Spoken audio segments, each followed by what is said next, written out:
지난 시간에 살펴본 이 슬로보닉의 여인은 예수님께 엎드려서 귀신 들린 딸을 구해달라고 요청했었죠. 근데 이제 예수님께서는 이례적으로 이 여인에게 다소 모욕적인 비유를 써가시면서 거절하셨어요. 뭐라고 하셨냐면은 이 자녀에게 먹여야 할 음식을 개에게 줄 수 없다라고 말씀하셨죠. 근데 여인은 여기서 굴하지 않고 오히려 그 비유를 받아서 이 개 같은 자신을 불쌍히 여기셔서 은혜를 베풀어 달라고 간청한 이야기를 우리가 지난 시간에 같이 살펴봤습니다. 우리가 지난 시간에 나누었다시피 예수님은 여기서 이방인들을 정말 개로 여기고 유대인들을 자식같이 여겨서 이와 같은 비유를 말씀한 것이 아니죠. 예수님은 이 여인의 믿음을 통해서 그 은혜가 무엇인지 우리에게 가르치시고자 이러한 비유를 사용하셨죠. 여러분, 은혜라는 것은 무엇입니까? 은혜의 사전적 정의는 자격이 없는 자에게 베푸시는 하나님의 호의, 선물이라고 했어요. 벌을 받아 마땅한데 오히려 복을 주시는 그 하나님의 호의를 가리켜서 우리가 은혜라고 한다고 했어요. 그래서 우리가 너무 자주 아무 때나 은혜 받았다는 표현을 쓰지 않는 것이 제가 생각할 때는 좋아요. 지금 이제 우리 한국교회에서는 약간 이제 은혜라는 단어가 너무 일반화되어 있어가지고 그냥 기분이 좋으면 이제 은혜 받았다고 하는 경향이 있는데, 사실은 굉장히 하나님의 이 그 사역, 하나님의 사역을 표현할 때 이 단어를 쓰는 거죠. 우리가 벌받아 마땅한데 우리에게 오히려 복을 주시는 그 이해할 수 없는 하나님의 그 호의, 그 하나님의 성품을 생각할 때 이것이 은혜구나 라고 우리가 인식할 수 있는 것이죠. 지금 이 수라보닉의 여인이 정확히 예수님께 구하고 있는 바가 바로 이 은혜인 겁니다. 자신은 개와 같아서 예수님께 도움을 차마 청할 수 없는 처지에 있지만 그래도 불쌍히 여기셔서 도와달라는 이 요청이 바로 예수님께 은혜를 베풀어 달라고 간구하고 있는 것이죠. 아이러니하게도 예수님이 자녀라고 비유하신 유대인들은 오히려 그들이 받은 양식을 부정하게 여기고 평가하면서 거부하였죠. 유대인이나 헬라인이나 똑같이 하나님의 은혜를 받았습니다. 둘 다 자격이 없어요. 모든 사람은 하나님 앞에서 호의를 얻을 자격이 없죠. 그런데 이상하게도 그 은혜를 대하는 사람들의 반응이 이 유대인과 헬라인처럼 나뉜다는 거예요. 자신들이 자격이 있다고 생각한 유대인들, 자신들이 하나님의 은혜를 받아 마땅한 자라고 여겼던 유대인들은 하나님의 은혜를 오히려 개에게나 주는 음식처럼 여겼다는 것이죠. 반면에 자신이 받을 자격이 없다고 여겼던 헬라인들은, 이방인들은 이 은혜를 감사하게 받아들이고 그 은혜를 누리는 일들이 이 본문에서도 일어나고 오늘날 우리가 보고 있는 현상 중에 하나인 거죠. 유대인들은 예수 그리스도를 거부하고 오히려 이방인인 우리들이 그리스도로 인해 감사하며 그 모든 복락을 누리는 일들이 오늘날에도 일어나고 있는 것이죠. 이 본문은 하나님과 우리 사이가 어떤 관계인지 우리에게 상기시켜 줍니다. 우리는 모두 죄로 인해 하나님 나라에서 쫓겨나 세상에서 죽어 마땅한 자들이죠. 이 세상을 누릴 자격이 없는 자들이라고 할 수가 있습니다. 그럼에도 하나님께서는 인류에게 은혜를 베푸셨습니다. 악인이나 의인이나 가리지 않고 하나님께서는 늦은 비와 이른 비를 내려주시고 이 세상의 좋은 선물들을 누릴 수 있도록 베푸셨죠. 무엇보다 예수 그리스도를 보내셔서 구원하시고 하나님 나라의 모든 복락을 누리도록 회복시켜 주셨습니다. 우리가 지금 이렇게 모여서 하나님께서 주시는 말씀을 듣고 또 이 말씀의 통치 아래 살아가는 이 모두가 하나님께서 우리 벌받아 마땅한 자에게, 지옥 형벌을 받아 마땅한 자에게 우리들에게 베푸시는 은혜라고 할 수가 있는 것이죠. 여러분, 우리는 이미 주신 이 은혜를 정말 은혜로 여기고 살아가고 있는지를 돌아가야 하는 것이죠. 우리나라 속담 중에도 사람은 구하면 안군을 하고 짐승은 구하면 은혜를 한다 라는 속담이 있습니다. 무슨 말이냐니까 사람은 죽을 고비에서 구해주면은 그 은혜를 쉽게 잊고 도리어 은인에게 안갚음을 한다는 얘기죠. 뭐 이런 버전들이 여러 개가 있죠. 물에 빠져 죽은 사람 건져내줬더니 구두다리 된 사람. 제가 이 속담을 한 3번 계속 쓰는 것 같아요. 근데 반면에 짐승은 죽을 고비에서 구해서 주면은 은인을 따른다는 거죠. 그래서 우리가 어떤 집에서 기르는 가축들을 보면은 뭐 하나 해주면 되게 고마워하는 모습들이 있죠. 그리고 항상 주인을 따르는 이야기들이 우리가 많이 보고 듣고 있죠. 근데 이와 같이 이 속담에도 이런 인간의 은혜를 모르는 속성을 얘기하는 속담들이 굉장히 많다는 거죠. 이와 같이 이 사람의 본성 중에 하나가 뭐냐면은 은혜를 쉽게 잊고 도리어 악으로 갚는다. 인간의 아주 악한 면 중에 하나가 은혜를 베푸는 자에게 악하게 행동하는 거죠. 오래전부터 우리 선조들 때부터 사람은 이렇구나라는 거를 모두가 다 인정해온 사실이라는 거죠. 그래서 여러분 교회도 언제든지 쉽게 은혜를 잊을 수 있다는 사실에 우리가 경각심을 가져야 마땅하죠. 하나님의 은혜 아래서 교회를 모였지만 어느새 원래 개와 같았던 자기 이 처지를 잊어버리고 자기 권리만을 주장할 수가 있는 것이죠. 헌신 없이 권리 주장만 있는 교회, 감사 없이 불평만 있는 교회는 은혜를 잊어버린 이 교회의 증상들이라고 할 수가 있습니다. 그렇죠. 우리 사람이 보면은 부모한테도 항상 좀 못된 짓을 하잖아요. 낳아주고 키워준 부모에게 해준 것이 뭐가 있냐고 따질 수 있는 것이 사랑이에요. 그래서 우리도 언제든지 자기 주제를 모르고 주님께서 해주는 게 뭐가 있냐고 따질 수 있는 사람들이라는 사실에 우리가 항상 경각심을 가져야만 합니다. 자기의 이 권리를 주장하는 사람들은 보통 자기 주제를 모르는 사람들이기 마련이죠. 그러니까 은혜 베푼 사람한테 자기 권리를 주장하는 거죠. 자기가 자녀인 줄 알고 그 권리 위해서 자기 주장을 하지만 실상은 이러한 태도는 우리 본문에서 비춰보다시피 실상은 정말 이 짐승만도 못한 정말 개만도 못한 태도라는 거죠. 우리는 우리의 심령이 이렇게 악한 상태로 전락하지 않도록 항상 우리 자신을 살펴 마땅합니다. 우리가 살면서 감사가 적어지고 이 불평, 불만이 가득할 때 좀 우리가 인식할 수 있어야 돼요. 지금 내가 주제를 모르고 있구나. 내가 지금 뭔가 이상하구나. 이걸 눈치챌 수 있어야 하는 것이죠. 또 정말 이럴 때 내가 복음의 감격을 잃어버리지 않았는지, 내가 진짜 복음이 옛날 이야기처럼 느껴지고 내가 정말 그 복음으로 정말 힘을 얻고 위안을 얻지 않고 살아가고 있지 않은지 항상 우리 자신을 살펴야 마땅한 것이죠. 오늘 우리가 읽은 이 31절부터 37절을 보면은요, 여기서도 예수님은 평소와는 다른 좀 특이한 행동을 하십니다. 지난 시간에서는 좀 약간 과격한, 평소와는 다른 과격한 말씀을 하셨죠. 또 오늘은 좀 평소와는 다른 약간 과격한, 과장된 행동들을 하시죠. 지난 시간과 오늘 본문에서 예수님께서 하시는 이 특이한 행동들은 사실 이 예수님의 선지자적 면모를 드러내는 장면이라고 할 수가 있습니다. 우리 이 구약에서 이 선지자들의 이야기를 보면은 이 선지자들은 이 한 가지 기질이 있는데 대단한 이 행위예술가, 퍼포먼스 이런 기질이 있는 사람들이라는 것을 우리가 쉽게 알 수가 있어요. 이 구약의 이 선지자들을 보면은 하나님의 뜻을 전하기 위해서 사람들에게 주목을 끄는 방법으로 굉장히 광장 같은 곳에서 굉장히 특이한 행동들을 합니다. 그래서 일단 자기에게 시선을 주목시킨 다음에 인상적으로 하나님의 말씀을 전하죠. 그래서 여러분들이 구약에 나오는 선지자들의 모습을 보면은 뭔가 이상해요. 이 사람들은 뭔가 이상하고 특이한 행동들을 자꾸 해요.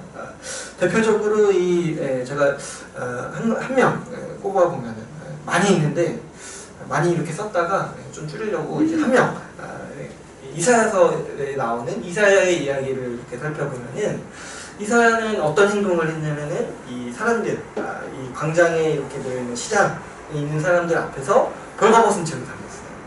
이사야가. 그러면서 이 벌거벗은 채로 이 팔을 묶고 포로 행세를 하면서 다녔어요. 이렇게 다니면서 사람들이 막 쳐다볼 거 아니에요. 아니 왜 저 선지자가 벌거벗고 다니는가. 그래서 사람들이 자기에게 주목할 때 이렇게 얘기했던 거죠.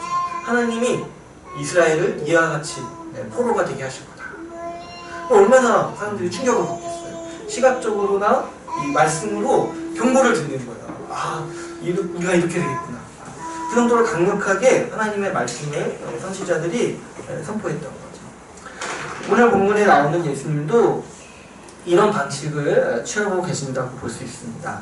우리에게 깊은 인상을 남겨서, 이 과장된 행동으로 우리에게 깊은 인상을 남겨서 하나님의 뜻을 각인시켜주고 정말 충격을 주면서 깨우치도록 이런 가르침의 방식을 취하시는 거죠.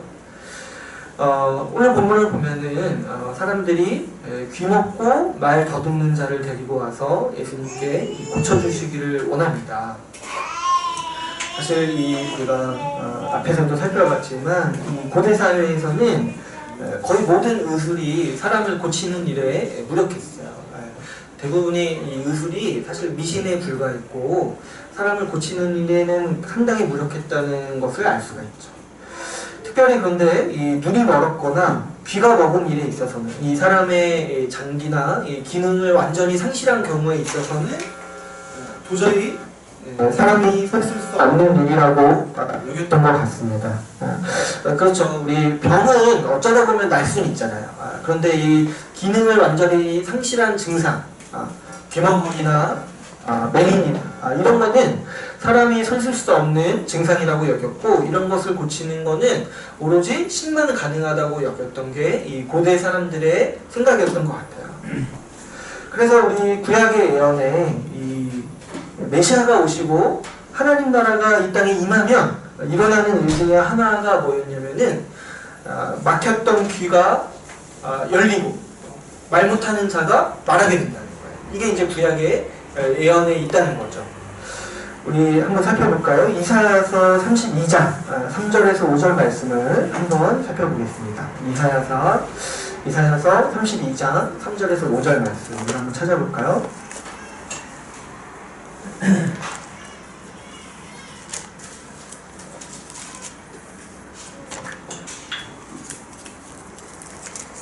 네, 우리 다 찾으셨으면 우리 같이 한번 읽어보도록 하겠습니다. 3절부터 시작.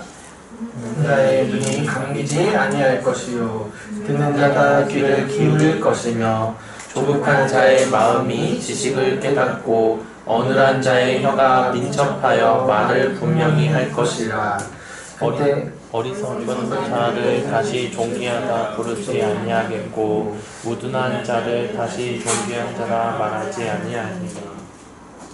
네, 여기서 보면은 하나님께서 이 맹인의 눈을 밝게 하시고 또 이 귀머거리 말 못하는 자를 회복시킬 거라는 말씀으로 예언을 하고 있죠. 그래서 오늘 본문의 이 37절에도 보시면 사람들이 지금 예수님이 하신 행위가 구약에 예언되어 있는 일을 하신 거라는 것을 알아챈 거죠. 그래서 이 성경의 예언이 실제로 실현되었음을 보고 사람들이 놀라는 장면을 오늘 본문에서도 볼 수가 있습니다. 오늘 본문에서 우리가 또 한 가지 읽으면서 우리의 주목을 끄는 사실은 예수님께서 이례적으로 이 병자에게 행하신 일입니다.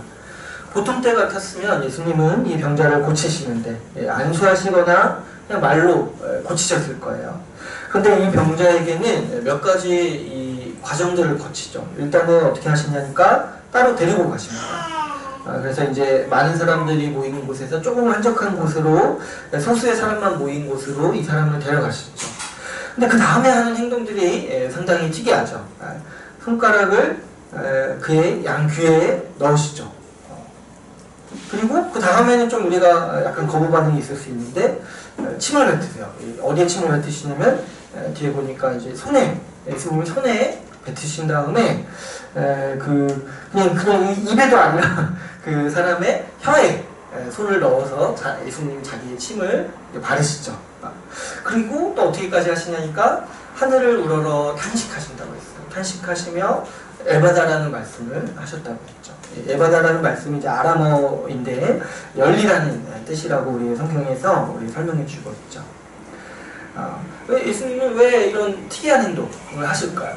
보통 때 같았으면은 그냥 고치셨을 텐데 왜 이 병자에게는 이 사람에게는 특이하게 일부러 귀에 손가락을 넣어주시고 이게 상당히 여러분 이제 나중에 당해보시면 알겠지만 좀 불쾌한 일이에요. 이 손가락을 귀에 넣는 거 있잖아요. 좀 불쾌한 일이에요. 제가 어떤 영화에서 보니까 고문할 때 이 방식을 쓰더라고요. 귀에 넣고 침을 뱉어가지고 일부러 이 혀를 이렇게 뺀 다음에 침 바르는 거예요. 이렇게 하시는 이유가 뭘까요? 첫 번째로 예수님께서 이렇게 하신 이 주 목적 중에 하나는 이 병자가 지금 자신을 고치는 분이 예수님은 누구인지를 알게 원하셨던 거죠. 말로만 하면 사실 이 병자는 누가 자기를 고치는지 모를 수밖에 없어요. 왜 그러냐니까 귀가 먹었잖아요. 그래서 예수님은 이 병자가 가지고 있는 감각을 다 동원하셔서 지금 내가 널 고치고 있다는 거를 가르쳐주고자 하시는 거죠. 이 촉각 그리고 뭐예요? 그 미각까지 동원하셔서 예수님은 이 병자에게 남은 감각을 다 사용하셔서 그리고 이게 앞에서 이렇게 모션을 취하니까 계속 볼 거 아니에요, 이 병자가. 그래서 이분이 지금 뭔가 하고 있구나 라는 거를 지금 예수님은 이 병자에게 애써서 보여주고 계시고 또 느끼게 하고 있으신 거죠. 이를 통해서 예수님은 이 사람이 지금 예수님께서 자신을 고치고 있다는 사실을 인식하기를 원하셨던 거죠. 또 두 번째로 이거는 제가 앞에서도 말씀드렸다시피 이렇게 하시는 거는 선지자적 이 퍼포먼스라고 했어요. 선지자적 가르침으로 지금 이 사람을 대하고 있는 거라고 했어요. 이렇게 함으로써 예수님은 이 과장된 행동들을 제자들에게 보이고자 하셨던 거죠. 그래서 이 본문 말씀이 기록되어 있는 거죠. 예수님은 일부러 이 귀가 먹은 병자를 고치시는 일을 과장되게 행동하십니다. 무엇 때문에 하시냐니까 이를 통해서 의도적으로 이 이사야의 예언이 떠오르게 하시는 거예요. 지금 내가 봐라, 이 과장되게 귀머거리를 고치고 있다. 뭐 생각나는 거 없냐? 이렇게 제자들의 기억과 이 지식을 상기시키고 있는 것이죠. 그래서 사람들이 이 사건을 보고 접하면서 37절에서 이제 뭐라고 하냐면 심히 놀라 이르되 그가 모든 것을 잘하였도다. 못 듣는 사람도 듣게 하고 말 못하는 사람도 말하게 한다 하니라. 이 표현이 무슨 표현이냐니까 이 구약의 예언에 따르면은 오리라고 한 그 메시아의 기준이 있는 거예요. 근데 지금 예수님이 하신 이 모든 일이 그 기준에 합당하다는 거죠. 그래서 그가 모든 일을 잘하였다는 거예요. 구약에 나온 예언처럼 이 귀머거리도 듣게 하고 말 못하는 자도 말하게 하신다는 거예요. 그런데 예수님께서 여기서 우리에게 일부러 이 이사야서의 예언이 생각나게 하셨는데 이 이사야서의 예언을 자세히 보면은 메시아가 왔을 때 일어나는 일은 단순히 눈을 뜨고 귀머거리에 귀가 열리는 일만 묘사하는 게 아니라는 것을 우리가 알 수가 있어요. 이 이사야서를 이 앞뒤를 쭉 읽어보면은 3, 4절을 보면 이렇게 얘기하고 있죠. 보는 자의 눈이 감기지 아니할 것이요 듣는 자가 귀를 기울일 것이며 조급한 자의 마음이 지식을 깨닫고 어눌한 자의 혀가 민첩하여 말을 분명히 할 것이다. 지금 이사야서 예언을 보면은 자세히 보면은 이 눈이 열리고 귀가 열리는 일이 있다고 했어요. 근데 그걸 마치 비유처럼 여기면서 무엇을 얘기하냐니까 조급한 자의 마음이 지식을 깨닫는다는 거예요. 그러니까 눈이 열리고 귀가 열리는 거를 마치 뭘로 비유하냐니까 우리의 마음이 하나님이 말씀하시는 그 진리의 지식을 말씀을 깨닫게 되는 걸로 비유적으로 얘기하고 있다는 거죠. 예수님께서 비유로 말씀하셨을 때 들을 귀 있는 자는 들을지어다 이렇게 말씀하셨듯이 이거는 귀가 있다는 게 아니죠. 비유적으로 우리의 마음이 이 하나님의 말씀을 받아들이고 이해할 수 있도록 우리의 마음을 열어주신다. 이런 의미로서 이 말씀을 하고 계신 거죠. 그래서 이 메시아가 오셨을 때 일어나는 일은 물론 현상적으로 보면은 실제로 맹인이 눈을 띄고 귀머거리의 귀가 열리는 일이 일어나는데 그 이사야서에 담긴 그 예언의 아주 본래 의미가 뭐냐니까 모든 사람에게 귀가 열리는 거예요. 어떤 귀가 열려요? 하나님의 말씀, 하나님의 진리를 이해할 수 있는 그 마음으로 바뀐다는 거죠. 그 들을 귀가 생긴다는 거죠. 하나님의 은혜로 바라볼 수 있고 하나님의 말씀을 듣고 이해할 수 있는 이 들을 귀를 이 지식을 이해할 수 있는 그 마음을 우리에게 주신다는 거죠. 예수님께서 이와 같은 행동들을 통해서 이 이사야서를 떠올리게 하시는 이유는 지금 예수님이 처해 있는 상황을 보면 쉽게 이해할 수가 있습니다. 지금 이 예수님을 둘러싸고 있는 사람들은요, 온통 하나님을 향하여 맹인과 귀머거리밖에 없는 거예요. 우리가 이 앞에 본문에서 이 바리새인들이 행한 일들을 살펴봤죠. 예수님이 말하도 그걸 고지고대로 듣지 않고 곡해하여서 듣고 딴지를 걸어서 예수님을 비판하고 예수님의 어떤 이적도 그것을 고지고대로 받아들이지 않고 오히려 귀신이 행하였다, 사탄이 행하였다 폄하하고 제대로 이 고지고대로 받아들이지 않고 항상 그 마음에서 곡해하고 하나님의 말씀을 거부하는 사람들이 있었던 거죠. 하나님의 은혜를 보여줘도 보지 않고 가르쳐줘도 듣지 않고 있는 것이죠. 바리새인들도 그런데 심지어 제자들조차도 옆에서 보고 듣고 있으면서 예수님이 누군지 몰라서 헤매고 있는 것이죠. 그래서 지금 사실 예수님 입장에서 보면은 굉장히 답답한 상태신 거예요. 마치 정말 답답하면 요즘에 뭐 바람 정말 안 걸릴 것 같다 이런 표현도 쓰는데 아무리 얘기해도 이제 못 알아듣고 있는 거죠. 심지어 제자들까지도. 이제 오늘 우리 이제 다음 8장부터 나오는데 이제 8장은 정말 최강의 그 바람 사태가 일어나는. 그래서 제가 8장 전하는데 약간 걱정이 돼요. 답답해요. 못 알아들어요. 아무리 기적을 보여주고 예수님이 아무리 가르쳐도 못 알아듣고 오히려 거부하고 이해하는 게 너무 더딘 거죠. 그래서 이런 게 뭐냐니까 이 죄인의 상태인 거예요. 죄인의 상태. 예수님이 이 사장에서 하나님 나라 비유를 통해서 말씀하셨듯이 듣기는 들어도 깨닫지 못하는 상태. 오늘 본문의 표현으로 말하면은 귀머거려하고 맹인과 같은 상태라는 것이죠. 예수님은 이 이사야서의 예언을 떠오르게 하시면서 우리가 새 시대에 들어가기 위해서 구해야 하는 은혜가 무엇인지를 우리에게 가르쳐주고 계십니다. 여러분, 우리에게 필요한 게 뭐냐니까. 우리가 복음을 듣고 구원받기 위해서, 우리가 하나님 나라의 백성으로 살아가기 위해서 우리에게 반드시 필요한 하나님의 은혜가 무엇이냐니까, 하나님의 은혜를 알아보는 눈과 귀가 필요하다는 거예요. 하나님의 은혜를 향하여서 열린 마음이 필요하다는 거예요. 그래서 하나님의 말씀이 선포될 때 그것을 하나님의 말씀으로 받아들일 수 있는 그 새 마음이 우리에게 필요하다는 거예요. 이것이 없다면 누구도 하나님의 은혜를 받아들일 수가 없고 오히려 우리가 전에 살펴본 본문 말씀처럼 하나님의 은혜를 개에게나 던져주는 그런 어리석은 일들을 한다는 것이죠. 왜 우리에게 이러한 은혜가 필요합니까? 여러분, 우리의 깊은 죄는 우리의 인식에 영향을 미치기 때문입니다. 우리의 죄로 오염된 지식과 우리의 고집들, 우리의 완악함은 하나님의 은혜를 알아보지 못하고 거부하도록 하는 것이죠. 우리를 영적인 귀머거리와 맹인으로 만드는 거죠. 죄인은 하나님을 향하여 맹인이고 하나님을 향하여 귀머거리인 거죠. 아무리 말해도 듣지 못하고 아무리 보여줘도 보지 못하는 것이 죄인의 상태라고 할 수가 있는 것이죠.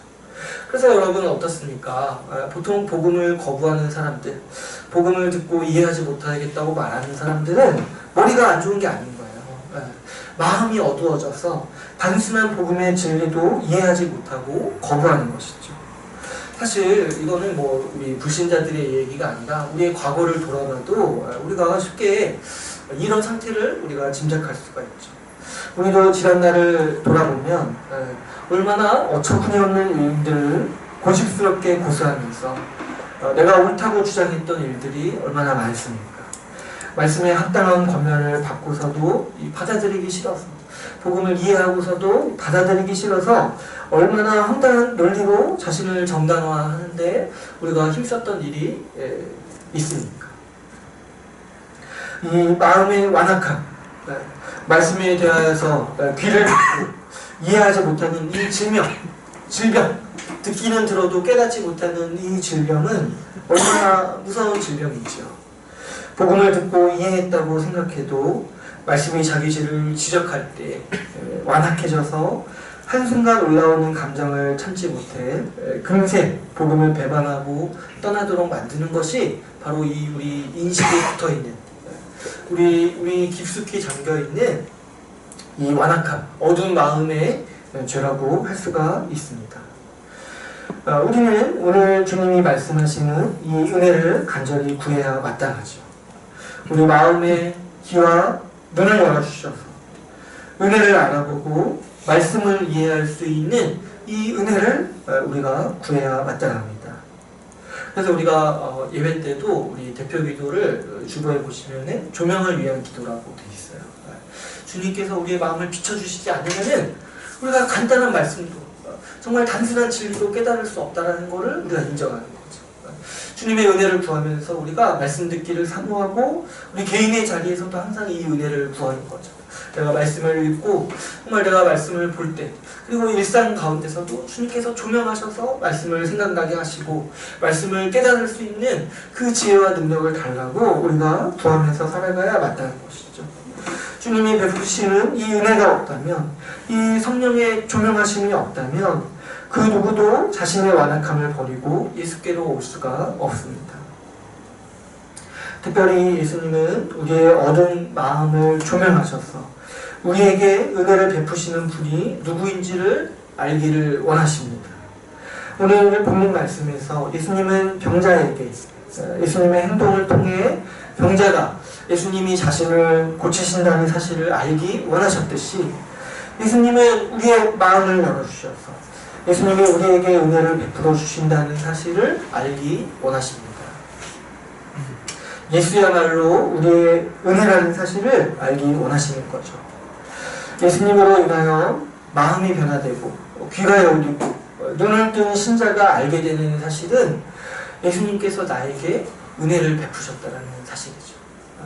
오늘 본문에 나오는 병자가 이 귀가 열리고 말을 할 수 있게 되면서 예수님이 나에게 은혜 베푸셨다는 사실을 누구보다 확실히 알듯이 신자는 어떤 사람입니까? 이 지식이 있는 사람이에요. 우리가 살면서 누리는 모든 공락이 다 예수님으로부터 온다는 사실을 아는 그 지식이 있는 사람이라 할 수 있죠. 우리는 이 일반 혼총이 무엇인지 나눈 적이 있습니다. 우리가 이 세상에서 있으면서 누리는 모든 좋은 복락과 기쁨들이 있죠. 이 모든 것들이 하나님께서 우리에게 일반적으로 베풀어 주시는 복락이요 은총인 것이죠. 맛있는 음식을 먹고 누리는 기쁨, 그 맛이 가능하게 하신 분이 바로 우리 주님이시라는 거죠. 좋은 환경, 좋은 자연 경관을 보면서 누리는 우리가 기쁨, 우리의 정말 누리는 복락, 그 모든 것을 가능하게 하시고 우리에게 주시는 분이 우리 주님이라는 거예요. 우리가 이 사계절을 누리는 거, 물론 이제 가끔 사계절 때문에 고통스러울 때가 있어요. 춥고 더울 때는. 그러나 이거는 이제 죄의 결과이고 우리 주님이 때때마다 가을을 통해 가을의 이 단풍을 통해서 우리에게 아주 좋은 이 자연의 아름다움을 보여주시는 거. 또 겨울도 그 나름의 멋이 있지 않습니까? 눈이 올 때 얼마나 세상이 이쁩니까?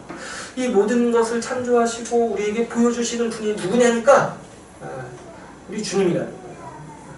근데 이 주님이 이렇게 모든 걸 주셨는데 이걸 주님께서 주셨다는 것을 아는 사람이 사실 굉장히 드문 거죠.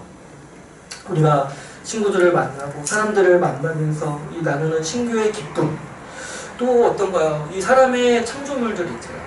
좋은 문화들 있잖아요. 근데 사실 문화는요, 이 세상을 모방하는 거예요. 이 자연 세계를 모방하는 거예요. 그래서 하나님이 만드신 사람이 만들어낸 창조물이잖아요. 그래서 어떤 사람의 창조물이라 할지라도 우리는 그 사람을 만드신 하나님을 찬양할 수밖에 없는 거예요. 아무리 불신자의 작품이라 할지라도 하나님이 그 재능을 주신 거잖아요. 그래서 우리가 사람들이 만들어낸 문화를 보면서 감탄하는 것도 사실 우리 하나님의 작품이요, 하나님의 원작자라고 했어요.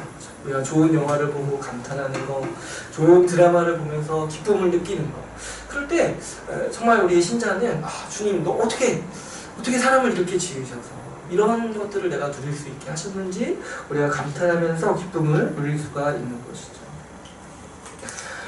하나님은 자신을 거역하고 떠난 인류에게도 여전히 이 세상의 복락들을 남겨주시고 베풀어주고 계시는 거죠.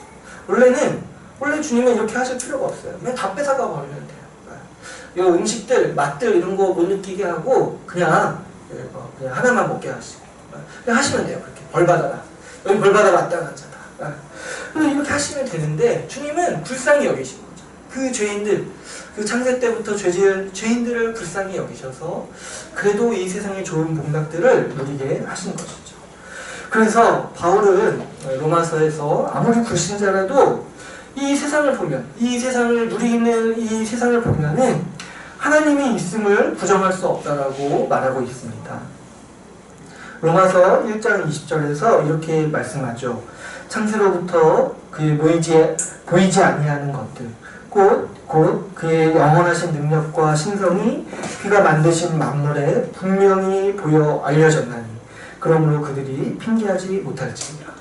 이 세상의 조화와 이 세상의 아름다움과 이 세상의 선한 것들을 보면 하나님이 이 세상을 만드셨다는 것, 그래서 이 만드셔서 우리에게 주셨다는 것을 부인할 수 없고, 아무리 복음을 몰라도 이 정도 지식은 인간이 정직하게 이 세상을 본다면 발견할 수밖에 없다는 것이죠.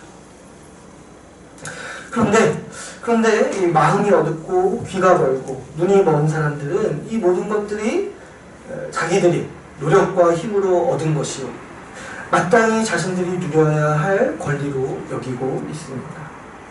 하나님이 베푸신 후일을 감사하지도 않으면서도 자신들이 마땅히 누려야 할 권리로 취급하고 이런 것들이 부족할 때 불평과 불만으로 일관하면서 오히려 맹렬히 이 물질의 복들을 추구하면서 살아가고 있는 것이죠.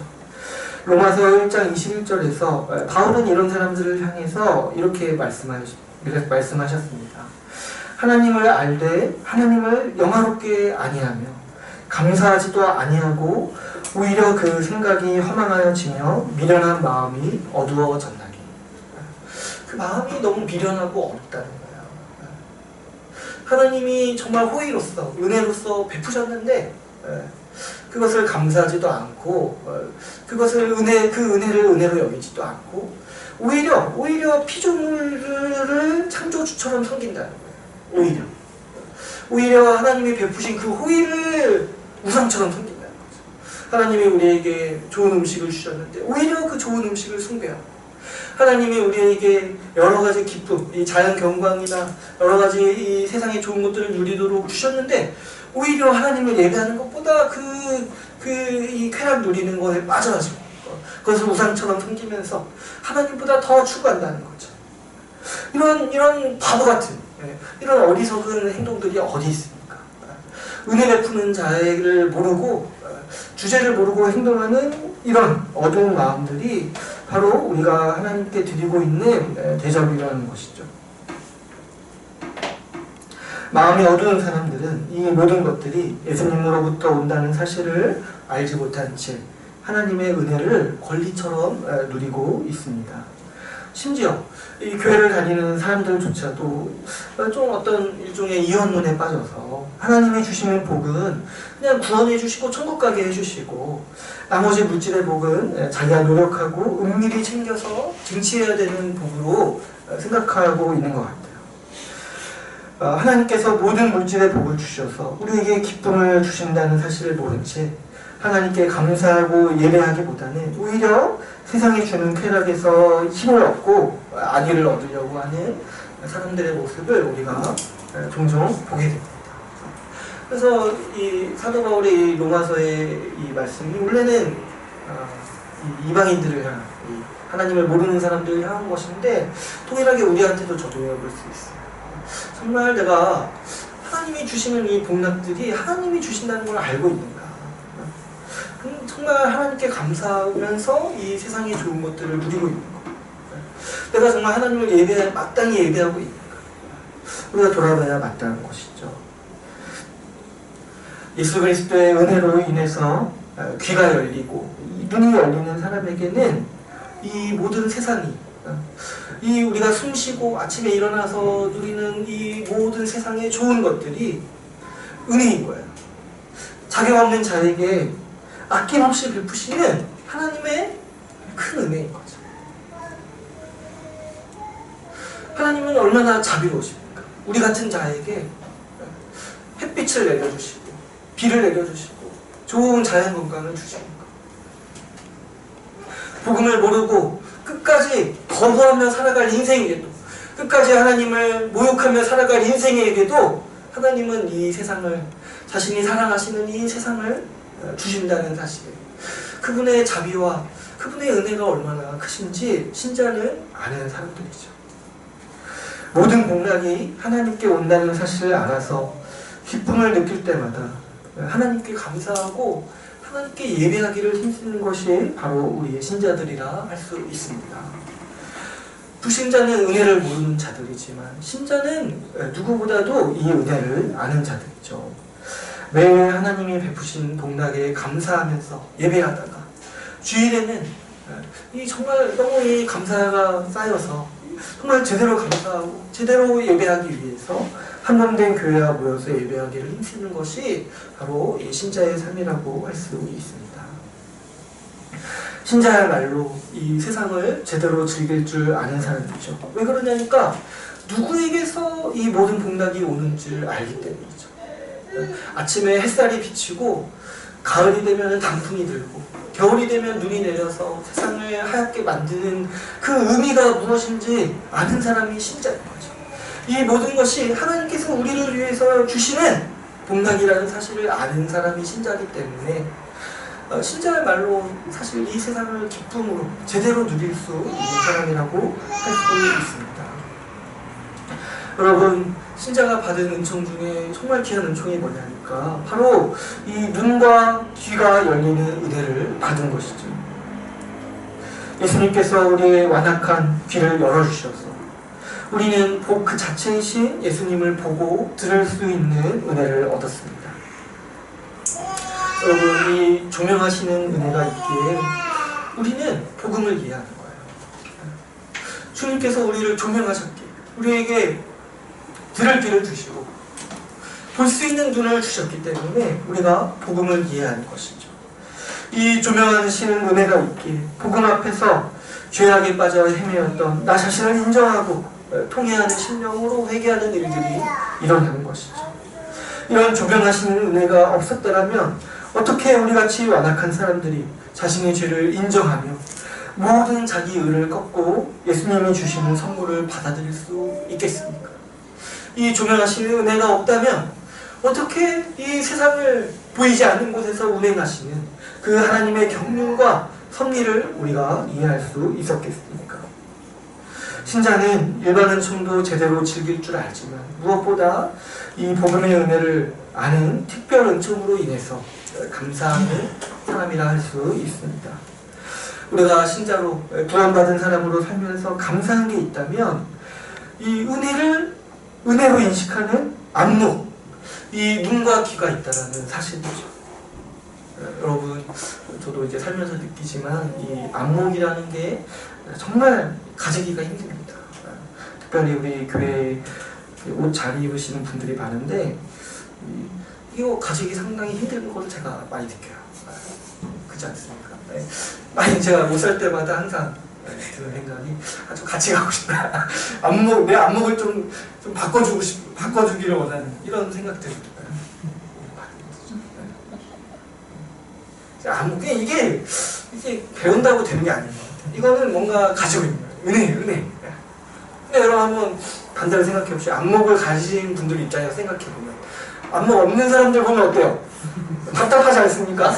답답하죠. 어떻게 한두 번 알려줬는데도 깨닫지 못하고 똑같은 옷을 사서 어떻게 그런 근데 여러분 우리에게 신자에게는요 은혜를 알아보는 그래서 정말 은혜로 받아들일 수 있는 안목이 있는 거예요. 주님이 신자에게 주시는 어떻게 보면 가장 처음 주시는 선물이 뭐냐니까 은혜로 받아들일 수 있는 그 안목을 주시는 거예요. 그래서 어떤 일이 생깁니까? 복음을 듣고 되새길 때마다 감격합니다. 말씀을 듣고 받아들일 때마다 기쁨이 있죠. 하나님의 말씀을 사모하는 마음으로 예배를 사모하죠. 생명의 말씀에 목말라 있는 상태가 바로 이 신자의 마음, 이 은혜를 바라보는 안목을 가진 이 신자의 마음인 거죠. 이 복음과 그리고 말씀과 그리고 예배에 냉랭한 사람들을 볼 때마다 저는 깨닫는 게 주님이 이 은혜를 나에게 주셨구나. 나는 예배가 기쁘고 말씀이 좋고 복음이 너무 기쁜데 어떤 사람에게는 그것이 냉랭한 거예요. 그러니까 답답하죠. 여러분 제가 패션 감각이 있으신 분의 애로사항을 잘 알아요. 저도 똑같이 복음을 못 알아보고 말씀을 보면서 기쁘지 않은 사람을 보면서 답답하거든요. 어떻게 저렇게 안목이 없을까? 이렇게 기쁜 말씀이 선포되는데 어떻게 저렇게 냉랭할까? 우리에게 안목을 하나님께서 주셨다는 거를 그때마다 이제 제가 실감하고 깨닫는 거죠. 내가 주께서 주시는 복음과 말씀을 알아듣고 기뻐할 수 있다는 사실에서 이 마음이 있다는 것 자체가 얼마나 큰 복이죠. 이 마음이 바뀐 거죠. 이 말씀 듣는 것이 기쁘고 정말 생명의 말씀을 듣고 싶어서 갈급해하는 그 마음이 있어요. 복음을 항상 듣는 것이 기쁘고 똑같은 얘기라도 누가 얘기해주면 너무 그게 기쁘고 그래서 자꾸 누가 좀 얘기해줬으면 좋겠고 이런 마음이 있는 것 자체가 주님이 우리에게 주신 안목이라 할 수 있고 바로 이것이 우리를 구원하시기 위해서 하나님이 우리에게 주신 은혜라고 할 수 있는 것이죠. 성령께서 얼마나 우리를 충만하게 붙들고 계십니까? 왜 말씀은 성령으로 우리의 새 마음이 생겼다고 말해요? 바로 이 안목이 우리 그 증거 중에 하나인 거죠. 은혜로 바라보고 은혜로 여길 수 있는 이 안목이 생긴 것이 바로 성령께서 우리를 조명하시는 은혜라고 할 수가 있습니다. 주님께서 우리를 구원하시기 위해 우리에게 이 은혜로 받아들일 수 있는 안목을 주셨습니다. 우리의 완악함을 벗어버리고 우리의 귀와 눈을 열어주셨습니다. 이 주님의 은혜가 없더라면 우리는 굳은 마음으로 은혜를 거부하며 하나님을 판단하고 불평불만으로 일관하는 그런 추한 모습으로 살아갈 수밖에 없는 것이죠. 그래서 복음은 참 신기하죠. 어떤 사람은 생명같이 귀하게 여기는데 어떤 사람은 너무 하찮게 여기는 거예요. 어떤 사람은 정말 내 생명이 달린 양식으로 여기지만 어떤 사람에게는 개에게나 주는 하찮은 사료처럼 여기는 것. 그게 바로 복음이 가지는 이 놀라운 신비라고 할 수 있어요. 왜 그러냐니까 주님이 조명하시지 않으면 이 복음을 볼 수가 없거든요. 마치 밭에 감춘 보화와 같아서 주님이 조명하시는 은혜가 없다면 평범한 사람에게는 그냥 평범한 땅이지만 이 조명하시는 은혜를 받은 신자에게는 우리의 전 재산을 팔아도 아깝지 않은 복음의 능력이 바로 이 복음의 보화가 주님의 말씀과 주님의 은혜에 담겨 있는 것이죠. 우리에게는 이 조명하시는 은혜, 바로 오늘 주님이 말씀하신 이 에바다의 은혜가 필요합니다. 열려야 합니다. 오늘 본문에서 예수님은 탄식하시면서 이 기먹은 병자를 치료해 주십니다. 마찬가지로 예수님은 오늘날 우리의 완악함에 탄식하시면서도 은혜를 구하는 자에게 우리의 눈과 귀를 열어주시는 은혜를 베푸십니다. 우리에게 이 은혜가 없다면 우리에게 은혜로 받아들일 수 있는 안목이 없다면 우리는 은혜 밖에서 맴돌 뿐이죠. 우리의 완악하고 굳은 마음이 끊임없이 썩은 물을 뿜어내고 매사에 불평과 불만을 품어내는 것이 은혜를 모르는 사람의 당연한 수순이라고 할 수 있습니다. 여러분, 환경이 바뀌면 내 불평과 불만이 없어질 거라고 착각하지 마세요. 그거는 사람에 대해서 너무 모르는 거죠. 우리가 이 정도 살아왔으면 좀 알지 않습니까? 아무리 어떤 상황에서도 나는 불평과 불만을 할 수 있는 사람입니다. 여러분, 아담도 에덴 동산에서조차 불만을 가졌어요. 아담에게 속한 사람의 성정은 만족을 모르는 거예요. 만족과 감사를 모르는 게 인간의 죄의 시작인 거예요. 죄인의 시작인 거죠. 만족을 모르는 사람은 언제 어디서나 불평과 불만거리를 만들어내고 창조적으로 불평과 불만을 하는 것이죠. 평생을 불만 속에서 하나님을 원망하고 주변 사람을 원망하면서 사는 인생이 바로 죄인의 인생입니다. 그래서 여러분, 이게 좀 나이 드신 분들 보면은 좋은 분들도 물론 많은데 어떤 분들은 매사에 부정적이세요. 나이가 들수록. 왜 그러냐니까 사람이 크게 더 굳어지는 거죠. 이 불평과 불만으로 일관하다가 나중에 진짜 그 욕쟁이 할아버지, 욕쟁이 할머니가 되는 거죠. 그게 이 죄인의 당연한 수순이라고 우리가 인식할 수 있어야 하는 것이죠. 우리는 매사에 하나님께서 우리의 어두운 눈과 귀를 열어주시기를 간절히 구해야 합니다. 그럴 때 하나님의 은혜가 보이고 하나님의 말씀이 들립니다. 그래서 정말 신실한 어르신들을 보면은 정말 감사가 넘치고 누구보다도 찬양에 열심히 하시는 분들이 있어요. 온화하고 정말 작은 일에도 감사하시고. 그럼 우리 인생의 목표가 그런 정말 신실하게 늙어가는 거 있잖아요. 그래서 정말 주님이 빚으신 은혜의 사람, 감사를 아는 사람으로 대하는 것이죠. 신자는 복의 근원이신 주님께서 우리에게 한량없이 복을 주셨음을 깨닫는 사람입니다. 이미 주셨고 지금도 주고 계시고 앞으로도 주실 것이라는 그 은혜를 우리는 보게 되는 것이죠. 그러므로 신자는 인생을 감사하면서 평안 가운데 살아갈 수가 있는 것입니다. 오늘 우리 이제 말씀을 맺겠습니다. 오늘 우리는 은혜를 알아보게 하는 안목을 주시는 이 조명하심의 은혜에 대해서 살펴보았습니다. 우리는 이 은혜를 주시는 주님의 뜻을 알아서 항상 이 은혜 안에서 머물러 있어야 합니다. 굳은 마음으로 살아가려 하지 않고 주님의 은혜 안에서 회복된 새 마음으로 살아가려 해야 합니다. 혹시 우리 중에 아직 이 굳은 마음에서 나오지 못한 분들이 있을 수 있습니다. 한 해를 살아오면서 지치고 또 실망스러운 일들로 인해 마음이 굳어져서 가만히 있어도 낭만과 불평, 불만이 새어나올 수도 있습니다. 그럴 때 우리는 자기 가슴을 치면서 주님께 엎드려야 합니다. 이 에바다의 은혜를 우리가 구해야 합니다. 굳은 마음을 제거하시고 새 마음을 주시는 이 성령의 은혜를 의지해야 하는 것이죠. 여러분, 주 예수 그리스도께서 우리를 위해 탄식하십니다. 성령께서 말할 수 없는 탄식으로 우리의 가슴을 치고 계십니다. 제발 열리라. 제발 그 굳은 마음을 열어서 삼위 하나님께서 얼마나 우리를 위하고 계시는지 그 은혜를 보라. 그 눈을 열고 귀를 열어서 하나님께서 얼마나 우리를 복되게 인도하고 계시는지 그 은혜를 보라고 우리를 향해 탄식하고 계십니다. 우리가 불평과 불만으로 점철된 태도를 버리고 감사와 찬양으로 매일을 살아가기를 소망해야 합니다. 우리 가운데 한 해를 돌아보면서 감사와 찬양의 마음이 있는 분도 있을 것이죠. 복음의 은혜가 감사하고 말씀으로 인해 기뻐하는 마음이 있습니다. 그 은혜에 감사하기를 원합니다. 우리가 얼마나 큰 복 가운데 있습니까? 수많은 사람들이 복음을 알아보지 못하고 말씀의 은혜를 알아보지 못하고 교회에 허락하신 그 복락을 알아보지 못하고 그냥 지나치고 무시하면서 살아가고 있습니다. 그러나 우리에게는 이 밭에 감추어진 보화를 볼 수 있는 안목을 주님께서 주셨습니다. 우리에게 들을 귀를 주시고 열린 마음을 주시는 이 복이 얼마나 크신지요. 이 은혜를 사모하고 지속적으로 머무시기를 바랍니다.